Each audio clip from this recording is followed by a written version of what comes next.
Congress needs to do their job, balance a budget. Leader McConnell will speak after me here on the floor, and I'm glad to see him back and doing well. We hear all the time about how Bidenomics is supposed to be working, but I said on television yesterday, nobody's buying Bidenomics. And as the overwhelming evidence will show, he is not fit to be the Attorney General for the state of Texas. Hello, I'm Nancy Cordes in Washington. Welcome to America Decides. Well, the Senate is back in session after the August recess, and Congress is facing a looming deadline to avoid a government shutdown. Lawmakers now have less than a month to pass spending bills that would keep the government funded, but conservative Republicans are pushing for new deep cuts, and they want more funding for some of their priorities, like a wall along the U.S.-Mexico border. The White House is calling on congressional Republicans to commit to funding the government without those conditions. More on all of this, Christina Ruffini and Scott MacFarlane join us now. Christina is a CBS News correspondent. She's at the White House. And Scott is CBS News congressional correspondent. Welcome to you both. I want to get to that spending showdown in a moment, but a few health matters to discuss first. So, Scott, let's start with you and with Senate Minority Leader Mitch McConnell, who is back in D.C. with the rest of the Senate today. And a short time ago, he made an oblique reference to that episode where he appeared to freeze up a few days ago when speaking to reporters. Let's listen to what he had to say about it on the Senate floor.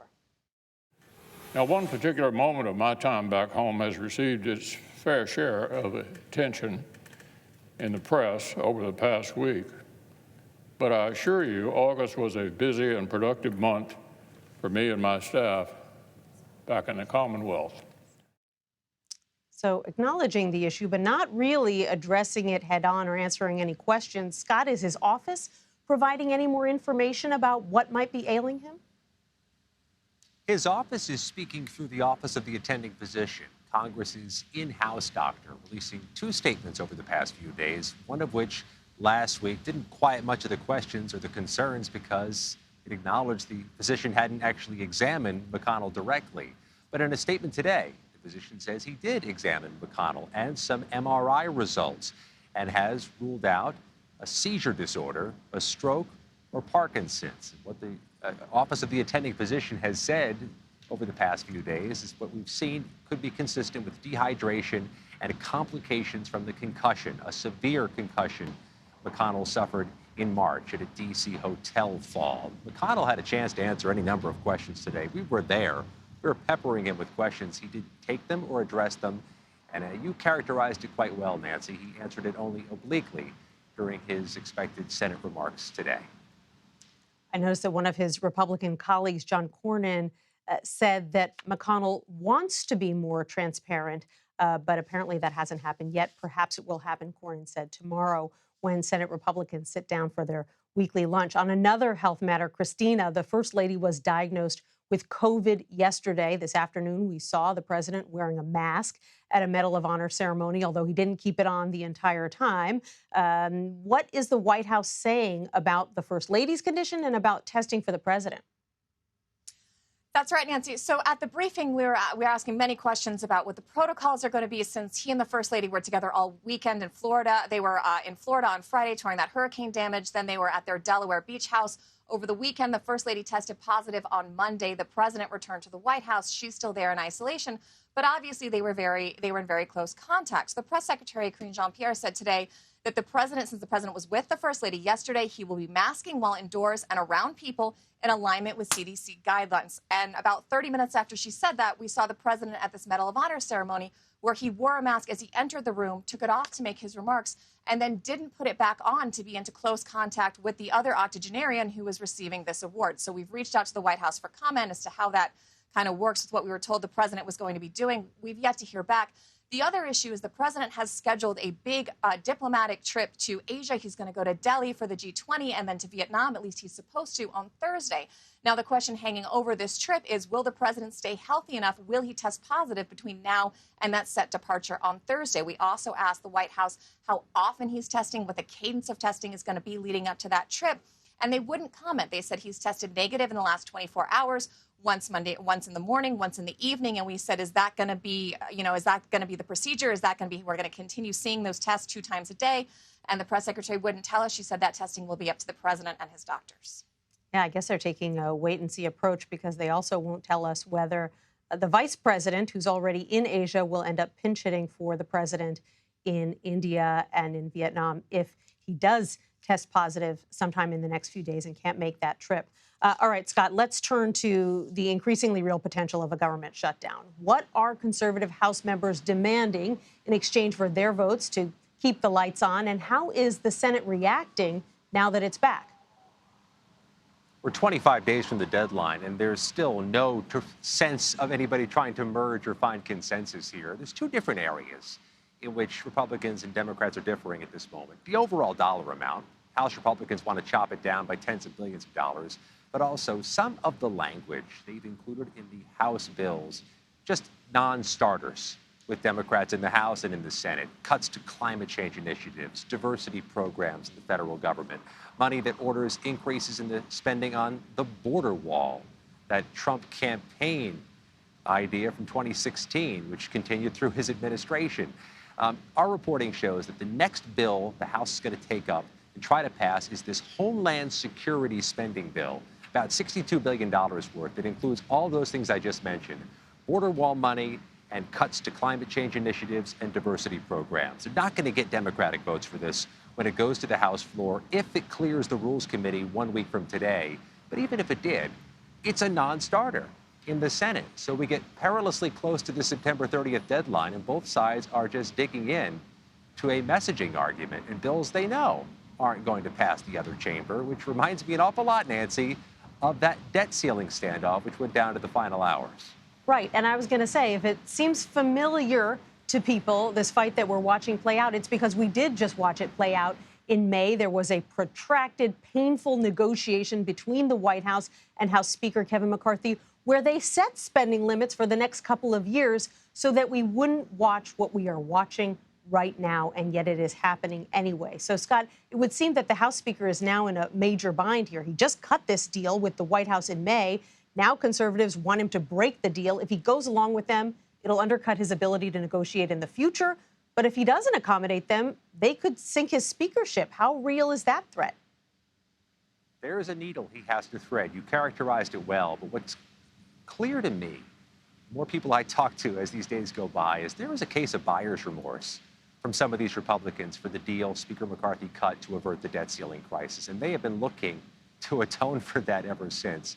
Here comes September 30th and a deadline for a government shutdown, which by all accounts, especially from House Republicans, would have less pain, immediate pain on the U.S. economy. They're spoiling for a fight that is now quickly approaching. Christina, turning to foreign affairs, you asked the White House National Security Advisor Jake Sullivan today in the White House briefing room about the news that Russia may be seeking weaponry from North Korea, of all places, and that Putin and Kim Jong-un might actually meet to discuss it later this month. What did he tell you? And does North Korea even have a large stockpile of weapons to give Russia in the first place? Well, that was my question, and I didn't know if it was a dumb question or not, but Sullivan said it's something the U.S. intelligence is actually looking into because it's unclear how many weapons, what kinds of artillery they would have, and the quality of that artillery. But the follow-up question, we asked was, is this enough weaponry, or is this enough artillery to impact the outcome of the war one way or the other? And this is the answer he gave us. I think we've got it for you. Our visibility into both the question of quantity of stocks and then, of course, quality of stocks is somewhat constrained, but it's something that we will continue to look at carefully. I think there is an open question about how much material and what the quality of the material is that could be provided if it were to be provided. And then I think it says a lot that Russia is having to turn to a country like North Korea to seek to bolster its defense capacity. But Sullivan did say, look, these discussions between the North Koreans and the Russians, U.S. intelligence believes they are real, they are progressing.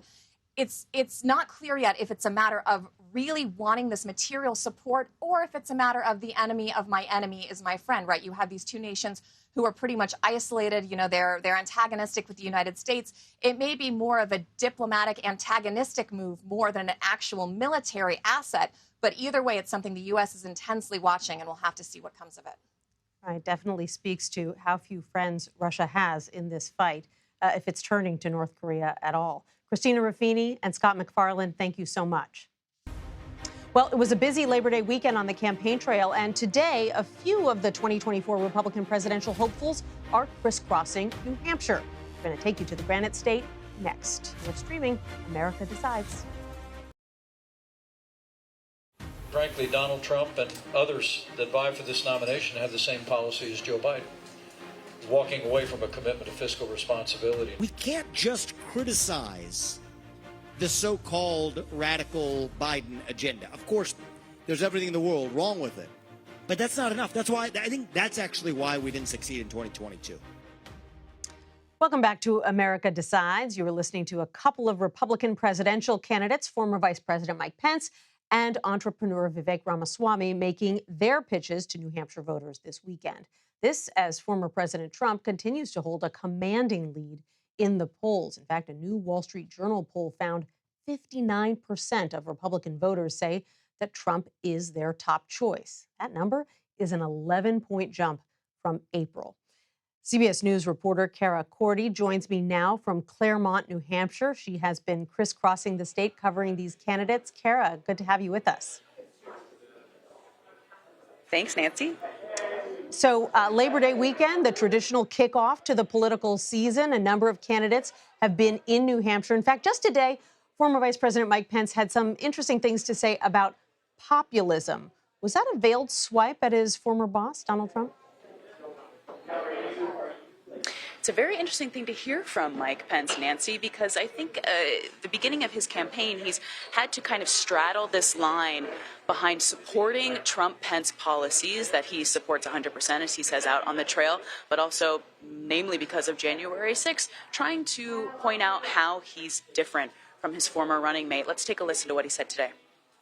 Well, I believe that now we have a choice our party is facing, whether we're going to produce leadership that is grounded in that timeless conservative agenda that's defined our movement for more than 50 years, or whether we're going to follow the siren song of populism and move our party away from those same principles.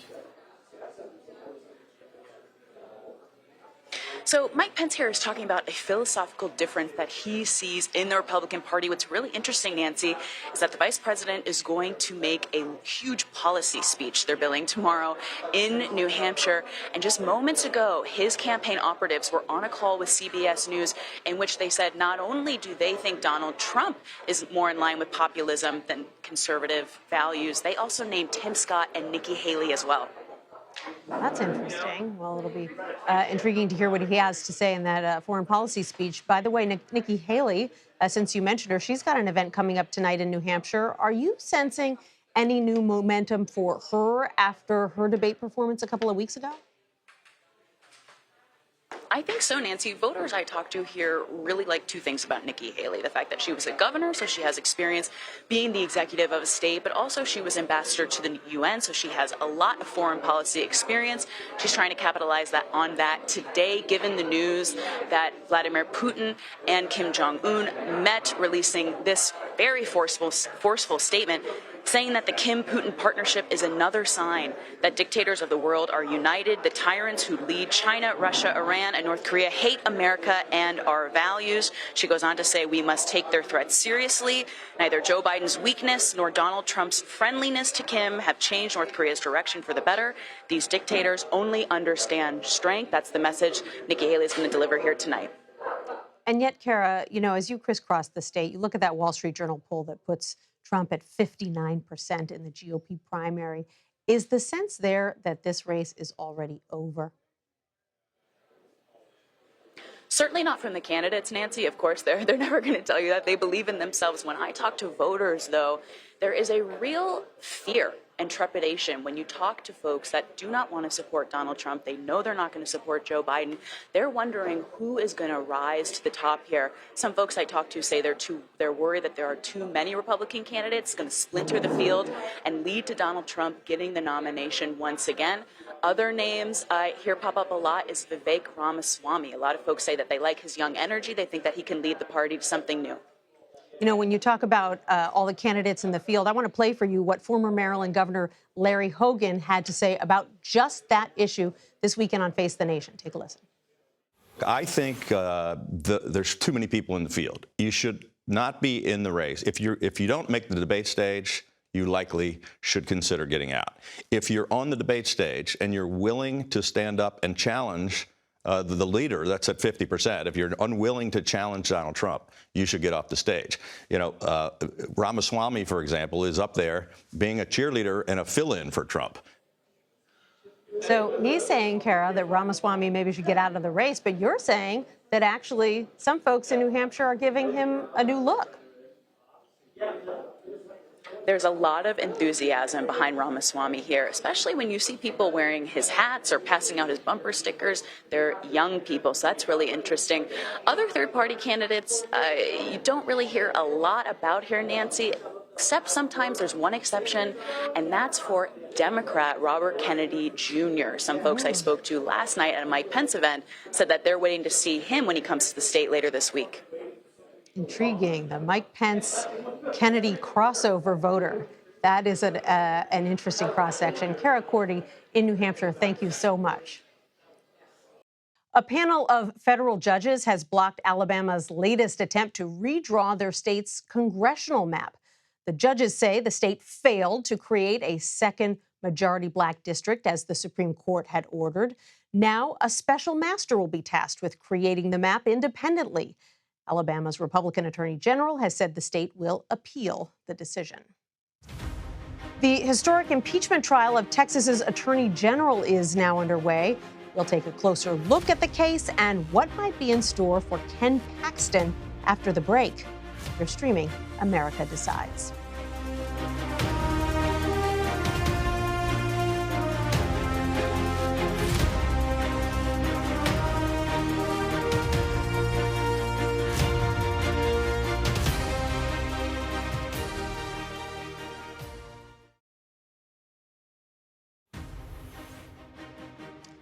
Welcome back to America Decides. An historic impeachment trial involving Texas's Attorney General is now underway.